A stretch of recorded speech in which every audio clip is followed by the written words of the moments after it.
Wala ho tayong maraming pag-uusapan dito sa video na to. Rekta ho tayo sa pinaka-latest na press con nitong si Auntie Claire. Anak ng tokwa, ang tagal ka naming hinintay na magsalita.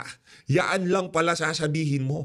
Nakesyo yung ibang bahagi daw ng police report kaugnay dyan sa pagkakagurgor nitong si Paulo Tantoco, epeke. Pero bago ho lahat ng yan mga kababayan, isang like at isang subscribe, masaya na ho tayo dyan. At sa mga gusto sumama sa ating community, yung joint button, nandyan lang ho sa baba. 922,000 subscriber na ho tayo. Palakpakan, ibang class talaga yung mga kasama natin dito sa PH Update.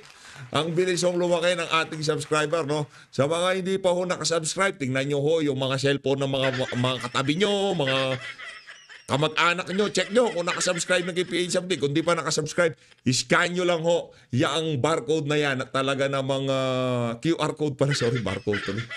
QR code na yan at makakapag-subscribe na ho kayo sa PH Update. Dito na, rekta na ho tayo. Ay, mega love shoutout ho muna natin. Itong si teka lang, hindi yan. Ay, hindi ko ba na shoutout ito?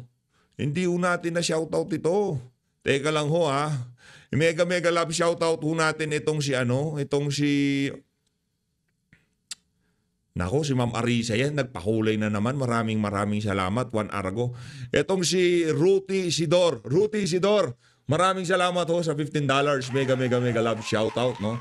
At siyempre, hindi ho natin pwedeng palampasin ang pagkakataon na hindi i-shoutout itong si Madam Pamela. Madam Pamela, mega love shoutout, ha? Long time, ha? Matagal natin hindi nakakahuntahan yang si Madam Pamela.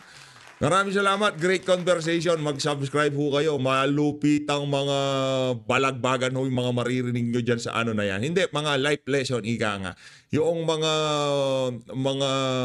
mga istorya ng buhay. Yung tipong parang kay Tony Gonzaga. Parang ganyan ho yung ano na yan. Great conversation. Talaga namang great. Subscribe ho kayo. Supportahan din ho natin yan. Ayun na nga, rekta na ho tayo. Dahil pasakali ni PH. Rekta na ho tayo dito. Game! Walang tanong po mula kay Ivy Reyes. Gusto ko yung inyong mga reaksyon, ha? Yan, ang gusto ko, bilyonaryo. O, Ivy Reyes, galingan mo magtanong, ha? May tiwala ako sa'yo, Ivy Reyes. Lagi kong pinupuri dito yung Billionaire News Channel. Sana, tuloy-tuloy lang ang inyong paninindigan sa tama, ha? Billionaire News Channel. Kasi mga bilyonaryo nandyan, eh. O, tuloy natin, Ivy. Oh, Mike. Ay, wala na si, Hi, Yusek. Good afternoon. Wala na si Ma'am Eden, hinahanap ko eh. Sayang, yan ang yung pinakamaganda magtanong eh. News of the late Paulo Tantoco's death revealed cocaine overdose and remains an open investigation. Since he's part of the First Lady's entourage, may we know if the First Lady will comment on this? And from the Malacanang po, the presidential sister released a statement. Senator Amy is calling for a comprehensive report from the palace to dispel further speculation. Oh, yan. Nakakalungkot. Ano nakakalungkot? Dahil yung mga pribadong tao na nagluluksa ay nadadamay sa pamumulitika. Nako. Ginagamit ng ibang mga obstructionists para masira ang First Lady, ang Pangulo at ang administrasyon na ito. Nakakahiya ang kanilang mga ginagawa. Unang-una, si Mr. Paulo Tantoco ay hindi po kasama sa official entourage. Nako, yari tayo Ni dyan. FL o ni First Lady ng unang ginamit. Nakakahiya dahil gumawa sila ng peking police report. Naturingan journalist, mga dating spokespersons, hindi marunong mag-imbestiga ng sarili. Teka lang, Brad. Teka lang. Punta ho kayo doon sa website ng California, anong tawag doon? Yung county lang. Police county. Nandoon yun. Paano fake? I-screenshot lang galing website. Yan ang fake news. Yan ho ang fake news mga kababayan. Teka lang ha, Auntie Claire. Yan ang totoong fake news na sasabihin nyo na gumawa ng gawa-gawang, ang tawag dito, police report. Hindi ho gumawa ng police report. Hindi ho pwedeng gawin yun. Yun ang literal na fake news. Mayayari tayo dyan pagka ginawa nyo yan. Galing ho yun sa official website ng Police County. Nung hanapin na nga natin. Hindi sila nagiging talaga. journalist, kundi nagiging propagandista ng Propagandista, kanilang mga oh. sinusulong na interes. Ang sinasabing police report na naipost sa Facebook ay isang malaking kasinungalingan.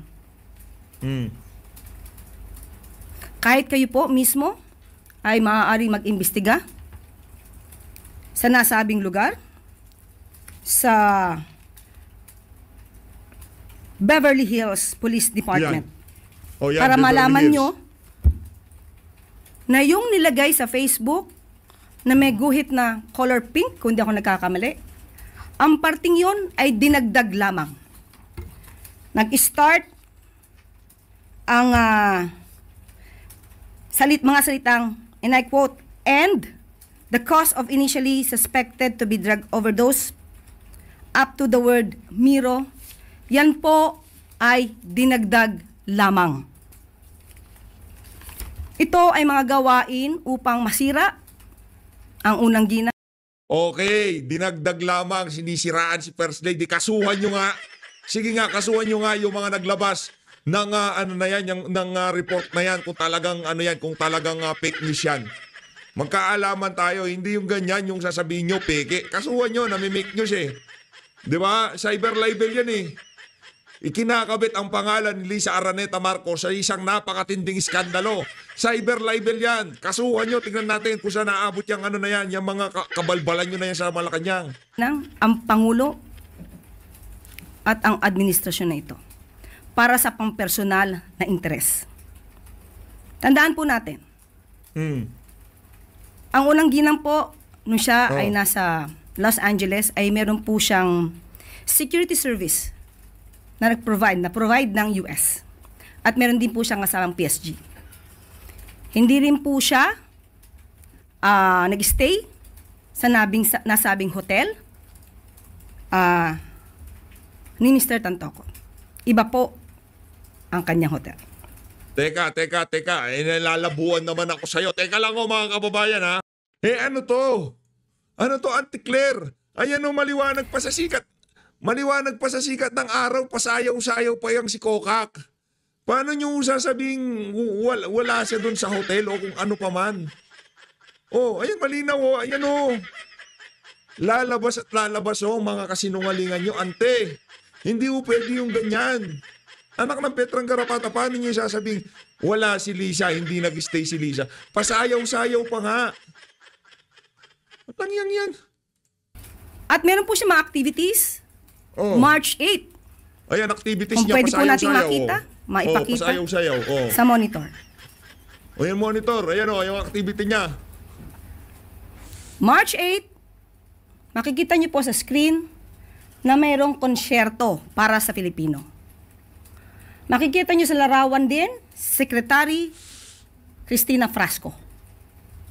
March 8 yan ginanap, hapon hanggang gabi.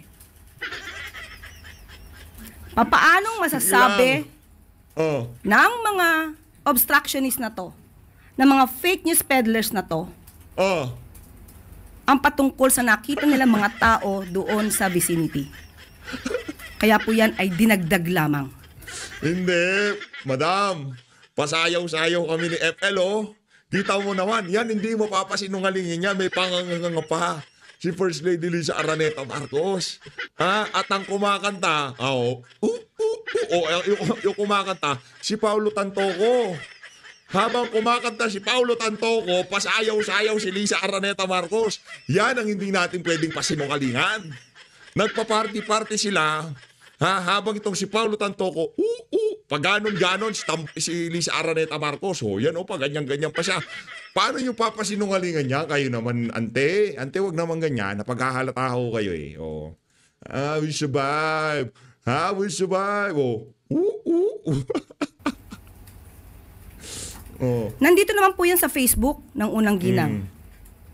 Pero kahit ito po ay nasa Facebook, at ito po ay nai-report naman, pilit nilang binabago ang kwento At nakakalungkot dahil kapwa Pilipino ang kanilang niloloko para sa kanilang personal na interes. Akala ko ba personal na buhay yan? Hindi kayo magkokomento dyan. Pinalitan nyo na naman ang naratibo nyo eh. Sabi nung amo mong bagong PCO secretary, hindi kami magkokomento dyan. Personal yan na buhay. Hindi na, yung si Calvo, di ba? Pa-interview si Calvo, tinanong siya ni Ma'am Eden Santos. Ay, Paulo Tantoco, gumanon pa siya, di ba? Ngayon, depensa malala kayo. Kaya sinasabi natin, ang tawag ko dyan, depensa malala. Tuloy natin. So muli, sa mga journalist na nagpapanggap na kayo journalist, pero lumalabas na kayo propagandista, Nako. maawa po kayo sa bansa. Maawa po kayo. Maawa po kayo sa taong. Sabihin mo sa amo mo, maawa sila sa sambayan ng Pilipino. Anak ng tokwa, puro skandalo na lang ang binigay ng pamilya na yan sa ating bansa. Mula sa pagpapatayo ng sandamukal na EDCA, pagdila sa puwet ng mga Amerikano, pagkakagurkor ng kanilang mga entourage dyan sa mga pinupuntahan nilang lugar. Ano pa? Puro skandalo ang inaabot ng sambayan ng Pilipino diyan sa pamilya na yan. Huwag kang manawagan sa mga media. Alam nila ginagawa nila. Tinake down na nga ng GMA yung kanilang post. Hayaan mo na sila. Sabihin mo sa amo mo, mahiya naman kayo. Wala na kayong hinatid, wala na kayong ibinigay na karangalan sa bansa na to. Magbenta ng ginto, mangutang na sandamukal. Para saan? Pamigay na bilang ayuda. Ibig sabihin mo pala, yung mga flood control, ikakadangal yun na sambayan ng Pilipino. Hanggang sa ngayon, di natin malaman. Ano pang skandalo? Bycam. Anong nangyari dyan sa Bycam na yan? Skandalo na naman. Yan ang dangal para sa kanila. Yung pagkakagurgur ng mga entourage nila, yun ang dangal para sa kanila. Di ba? Ibang klase talaga, oo. Huwag niyo pong lokohin ang mga Pilipino. Sabi mo eh. Sunod na tanong, Tina Maralit, Manila Times. Good afternoon, Yusek. Last July 12, the country commemorated 9 years of the... Pero ito yung ito real talk lang. Naaawa ko sa pamilya nitong si Paulo Tantoco. Naaawa ako. Ganon na lang ho. Idinistansya ng walang hiyang Lisa Araneta Marcos ang kanyang sarili sa pamilya Tantoco. Nakakahiya kayo pagkatapos yung sinama-sama sa Amerika, ganyan na lang ang gagawin nyo. Ngayon, hindi na siya official entourage. Nagpunta siya doon, nakipagchismisan lang, ganon. Sinasabi natin, yan ang sinasabi ko sa mga politiko na nakadikit ngayon sa pamilya na to. Abang ho kayo. Ganito rin ang gagawin nila sa inyo. Pagka na-drain na kayo, i-deny na ho nila kayo. Yan ang pamilya Marcos. Manggagamit. Tuloy natin. Arbitral ruling on the West Philippine Sea favoring the Ay, walang Philippines. kwenta yan. Madam, magkano bigayan? Masarap ba ang buffet? Maganda tanong mo, alam ko na kainat na yan eh. Teka lang, kailan ba tayo? Dito ba tayo kay Rapi Tolpo? Kay Boy Epal? Hindi, bago kay Boy Epal, muna tayo? Pakinggan muna natin ang report nitong si Ma'am Eden Santos, kaugnay diyan sa pagtatanong nila dito sa mga taga Malacanang na to, diyan sa issue nitong si Paulo Tantoco. Ay tinuturing ngayon ng bagong talagang kalihim ng Presidential Communications Office na pribadong bagay ang pagkakasangkot kay First Lady Liza Araneta Marcos sa pagpanaw ng negosyanteng si Juan Paulo Tantoco. Kaya tikom ang bibig ng Malacanang sa naturang issue. Kasunod na rin ito ng ulat na cocaine overdose umano ang naging sanhi ng pagkamatay nito. Eden Santos sa balita. Ayaw magkomento ang Malacanang sa lumabas na ulat na cocaine overdose ang sanhi ng pagkamatay ng negosyante na si Juan Paulo Tantoco. Si Tantoco ay namatay noong March 8, 2025 sa Beverly Hilton Hotel sa Beverly Hills sa Los Angeles County, California. Isang araw pagkatapos dumalo sa Manila International Film Festival o MIFF bilang bahagi ng entourage ni First Lady Liza Araneta Marcos. Yan ang sinasabi ko. Noong una, ayaw nilang magkomento. Noong hindi na nila nakakayanan yung pressure, talagang tumitindi ho sa bawat araw na lilipas. Hindi ho natin hahayaan na bumaba ang intensyon ng ating mga kababayan dito sa issue na to. Mamaya't mayain ho natin ito. 'Di ba? Kasi ito yung dito natin ma-emphasize yung ating mga punto de vista na napakawalang kwenta ng administrasyon na to. Kung yung asawa ganyan yung mga skandalong kinasasangkutan niya, anong mabuting bunga na lalabas dito kay Marcos Jr. kung ganyan mga klaseng iskandalong kinasasangkutan ng kanyang asawa? King ugat pa nga ng world war sa pagitan ni na Vice Hindi, ako bilib ako Kung itong si Imelda Marcos, ang trip niya, mag-ipon ng mga sapatos, di ba? Mag-ipon ng mangolekta ng mga condominium sa Amerika. Di ba? Mangamkam ng lupa na hindi naman sa kanila. Di ba? Sinuoli nyo na ba? Yung lupa dyan sa Poway, Ilocos Norte? Sinuoli nyo na ba? Pinapasaoli na sa inyo ng Korte Suprema. Hindi daw sa inyo 'yon. Baka hindi po sinuli. Pinapasaoli kasi na Supreme Court na yung ektaryang lupa sa Poway, Ilocos Norte, hindi sa kanila. President Sara Duterte at Presidential Communications Office Under Secretary Claire Castro ang issue dahil sa pagsasangkot kay First Lady Liza sa pagkamatay ni Tantoco. Nung nagkaroon ng malaking krimen sa Estados Unidos na merong namatay dahil sa drug overdose, at kung makikita ninyo doon sa police report ay nandoon ang pangalan ni First Lady Liza Marcos na isa sa mga tao doon sa loob ng kwarto kung saan yung tao ay nag-overdose sa suspected drug overdose sa hotel room, at ang daming nakikitang white powder substance na sinabi doon sa police report ay suspected cocaine din, ay bigla nilang kinuha si Pangulong Duterte. Sa kanya pala nang galing ang fake news. Siya pala ang source ng fake news na ito na pinapakalat laban sa unang ginang kay First Lady. Nitong linggo ay kumalat sa social media ang report mula umano sa website ng County of Los Angeles Medical Examiner na may case number 2025-04377 na ang sanhi ng pagkamatay ni Tantoco ay dahil sa paggamit umano ng cocaine. Nako! Nakalagay rin sa medical examiner na ang iba pang dahilan ay cardiovascular disease. Makikita Nako po! rin na open ang status ng kaso ng pagkamatay ni Tantoco. Sa pagbisita ni Presidential Communications Office Acting Secretary Dave Gomez sa press briefing room. Ito na, kung curious ako, ito bang si Dave Gomez, wala bang kalansay sa aparador to na pagkadating na CA, baka maano naman to, may hindi maaprobaan na CA, di ba? Tayo, curious ba tayo? Sa kinang ng ulo niya na yan, tingin niyo ho ba malinis yung mama na yan? Room ng Malacanang ay natanong ito sa issue. Idiniin kasi ni Gomez sa Malacanang Press Corps na ipagpapatuloy niya ang paglaban sa fake news. Sa tingin niyo po, Sec, part ng fake news yung pag-i-involve po kay First Lady dun sa Tantoco's death? Tantoco's death? Yes po. Tantoco's dead. That's a private matter. I cannot comment on that. Oh, iba naman ang sinasabi ni Auntie Claire ngayon. Nagko-comment na sila. Matagal tinagandaan ni Auntie Claire yung mga birada niya na yan. Nalulungkot ako. Nasabihin, pati ba naman yung pribadong kasama niya, hindi private birthday party ang pinanggalingan ni Paulo Tantoco.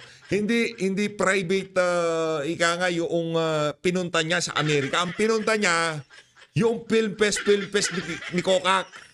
Yun ang pinunta niya doon. So kung ang pinunta niya doon, ang official travel niya, dahil siya nagpunta diyan dahil dyan sa PhilFest na yan, at official entourage siya ni Coca, dapat mapag-usapan yan. Una sa lahat, yung PhilFest na yan, pera ng sambayan ng Pilipino ang ginasta dyan. Pagpapalipad, pagkakasama ka sa entourage, di ba kasama ka sa doon sa eroplanong kung nasaan yung si Coca. Ibig sabihin, libre ho pamasahin niya pagka ganyan. Ibig sabihin, hindi ako sigurado kung libre o kung ano pa man. Di pa nagsasalita ang pamilya Tantoko, pero ngayon pa lang ho, linalaglag na kayo. Walang ya talaga tong administrasyon na to. Eden Santos para... Palakpakan natin yan si Ma'am Eden Santos, ang ating labidabs na si Ma'am Eden. Ito, rekta ho tayo sa mga maiinit na kaganapan sa social media. No? Ito kailangan natin mapasadahan to eh. Di ba? Kailangan ho natin mapasadahan to eh. Halimbawa na lang ho mga kababayan, ito. Yan kasi mga balitang ganyan, dapat ho yan malaman ng ating mga kababayan. Kagaya nitong sa GMA News. GMA News, ano na ho bang nangyari doon sa article? Doon sa article nyo. Na ipinablish kaugnay dito sa pagkakagurgo ni Paulo Tantoko. Ba't wala na? Kasi di umano si Annette Gozon kasama din sa official entourage ni Marcos ni Lisa. Problema yan, di ba? Ano pa? Nako, sa susunod na natin pasadahan yan. Ayun! Ito na nga ba sinasabi ko? Sen Aimee, pinasusumite ng report ang palasyo ukol sa pagkamatay ni Tantoko. Ano na ba sa palasyo? Tumugon na ho ba kayo sa bagay, parinig lang naman yun. Wala namang kwenta yun. Yan yun na dyan si Sen Aimee. Dito na ho tayo kay Rapitol po. Merong nagaganap na epidemic ngayon sa ating bansa. Angas-angasan na naman. Angas-angasan. Ang epidemic na ito. It's about time na lahat tayo magtulong-tulungan para magamot itong malalang epidemic na for me. Example, recently, merong bus driver na nahuli ng mga pasahero habang nagmamaneho, nag-online gambling. Paano na kaya umaga yon? Paano na kaya kung sa gabi wala nakitang pasahero, nag-online gambling siya, nabangga, disgrasya. Meron pang jeep driver na nahuli din ng mga pasahero na nag-online gambling habang nagmamaneho. And meron pang sa PTEX ata yun, ni-raid ng mga pulis, lahat ng mga bus drivers lulong sa online gambling. Napakarami ng taong lulong dito sa online gambling kasi napakadali ma-access. As a matter of fact, sa programa ko sa Wanted sa radyo, ibida mo brad, ibida mo yung Wanted sa radyo mo. Kung saan ka lang nakakapag-angas, doon mo nalalabas yung pagiging supot mo. Pagdating sa Senado, tahimik siya eh. Sa Wanted sa radyo, sigang-siga siya eh. No? Recently, yung puntahan ng mga magulang na nareklamo, yung kanilang mga asawa, anak, especially mga estudyante, hindi na nakapag-aral, napupuyat, at nangungupit na sa kanilang mga magulang para lamang makapag-online gambling. Especially itong scatter. Sobrang lala na. Something has to be done. That's why I'm filing a bill na total stop, hindi yung regulated, hindi yung strictly regulated. For me, no. It has to stop. Grabe na. Kailan tayo titigil kung bagsak na ang ating bansa, ang ating lipunan? We have to step on the brakes right now. And with your help kayo sa media, ma-disseminate properly itong information na ito para sa kalaman ng lahat na meron tayong sakit sa ating lipunan sa pamagitan ng epidemic, kung tawagin ko, itong online gambling. Go ahead, please. Sir, kasi may ilang senators din na nag-file na ng bill on online gambling but they want strict regulation lang kasi kapag total ban, baka magkaroon ng underground operations lang, sir. So, allow it but with stricter regulations po. Like, hindi pwedeng Nako, yung wala, in the first place, wala naman ganyan dati. Wala naman ganyan. Anong underground? Pagka itigil ng dire-diretso. Anak ng toko. 18 and above, yung mga ganun, sir. Hindi rin binuon, Yung mga taga-media, gusto nila yan. Gusto nila yung online gambling. Oo, ganyan daw gusto nila. Okay, well, inahangaan ko yung mga kasama ko senador na nagsabing strictly regulated itong online gambling. Pero ako, in my opinion, kailan talaga total ban. Yung sinasabing baka mag-underground, nandiyan naman ating kapulisan, nandiyan yung ating NBI, nandiyan yung ating PNP. Anong ginagawa ng kanilang mga intelligence funds para tugisin kung sino itong mga nag-underground? As simple as that. Let them do their job. Otherwise, tanggalin mo yung mga pulis na hindi. Correct. Oh, tama. Anak na, ba't natin problema yung underground? Nandyan nga yung law enforcer para tugisin yung mga yan. Ba't yung problema? Stop it. Tapusin. Pagkatapos nung kung meron mag-underground, doon natin trabahuin yung mga yan. Total ban muna. Pagka total ban, automatic meron ng batas. Ibig sabihin, bawal na, illegal na. So meron ng kakayahan yung mga pulis na tigilan yan. Bakit? Parang dyan sa mga media, naglalabi ba sa inyo yung mga online gambling na yan? Kaya kulang na lang, pati anak ng toko, mga walang kwenta talaga itong mga media sa Pilipinas. Oo. Sir, when you say total ban, lahat, pati accredited ng PAGCOR, sir? Lahat, pati accredited ng PAGCOR. Kasi, tingnan nyo, kahit na paslit, nakakapagsugal, very accessible itong online gambling. Why not put a stop into it? As it is, may problema na nga tayo sa mga casino. Ang dami ng casino left and right. Magpapatayo ng casino. In fact, balita ko, may magkakaroon ng casino pa sa Boracay. Kung saan-saan na, pinapayagan na magkaroon ng casino. Problema na yan as it is. Marami na sisirang buhay, mga negosyante, dahil nalululong sa sugal sa casino. Now, here comes online gambling na hindi lamang mga adults ang nalululong, kundi ang nakakatakot dito, mga kabataan, estudyante, as young as 10 years old. 9 years old, naglaro ng scatter. Hindi nakapag-aral, hindi nakapagtulog, hindi nakatulog, kumukupit sa kanilang mga magulang para makapag-scatter lamang. Ano to? Anong klaseng bansa meron tayo ngayon? Grabe na. At bakit ito pinapayagan ng PAGCOR? Kaya nga I'm calling, yung sinasabi ng PAGCOR, for now, itigil na raw muna yung ads sa mga online gambling.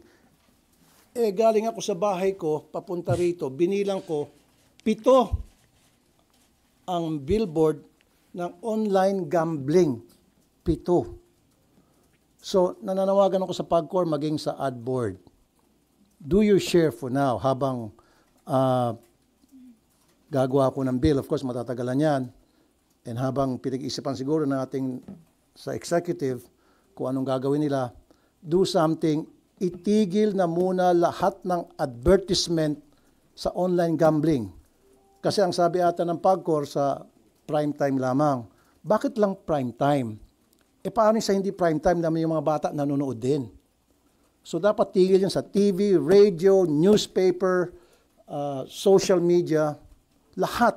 Kung nagawa natin yan sa sigarilyo, remember dati sigarilyo left and right, may advertisement yan. Lahat ng platform sa media. Napatigil. So bakit hindi natin mapatigil itong sa online gambling? Kung gusto yun ng PAGCOR, kaya nila. Kaya. May kasabihan nga, kung gugustuhin, maraming paraan. O may paraan. Kung ayaw, maraming dahilan o may dahilan. Yun lang yun Paano naman, sir, yung mga celebrities na kilalang kilala, tapos sila pa talaga yung nag-endorser? Yun nga, nakakalungkot nga. I don't have anything against those celebrities. Siguro sa kanila trabaho lang. Busing, mahiya ka naman. Walang personalan. Pero ang hindi kasi alam din itong mga celebrities na nag-endorse itong online gambling na maraming nasisira. Who knows, baka mga kamag-anak nila, kakilala nila, mahal nila sa buhay, ay nalululong na sa sugal na ini-endorse nila mismo sa kanilang social media accounts or sa TV o radio. Sir, paano yun? May mga malalaking tao daw, including lawmakers, ang engaged sa online gambling operation. Very good. That has to be investigated. Dapat imbestigahan. Sino yung mga politiko, sino yung mga malalaking opisyal na involved sa online gambling, online gaming? Sampa ng kaso ombudsman. Sampa ng kaso Sandigan Bayan. Find out who these people are. Illegal yung operation. Pero kung legal, sir? Kahit na sabihin natin legal, dapat ang mga politiko ay nagsisilbi sa taong bayan. Ang pangit naman yung kanilang pinagsisilbihan, yun yung tinatamaan ng kanilang negosyo o yung kanilang involvement, yun yung nasisira yung pamilya. Yun yung nawawasak yung pamilya dahil nalululong sa sugal. Sir, sinasabi rin malaki magiging foregone revenue kapag total ban ng online gambling. That is correct. 140 billion, I think, if I'm right. Pero marami naman pwedeng pagkukunan ng 140 billion na mawawala. Yung taksin nyo yung mga mayayamang negosyante sa Pilipinas, yung mga paligid kay Marcos Jr., yung mga walang mga humpay na nag-i-import ng mga agricultural products na na nagbabayad ng napakababang taripa, yung mga taksan nyo, taasan yung taripa doon sa mga importer na yun. Kumikita kasi yan. As always, mga kababayan, dito na unang tatapusin ang ating reaction video. Maraming salamat po sa pag-support sa Page Update. Mag-ingat po kayo lahat. Mahalin natin ang Pilipinas.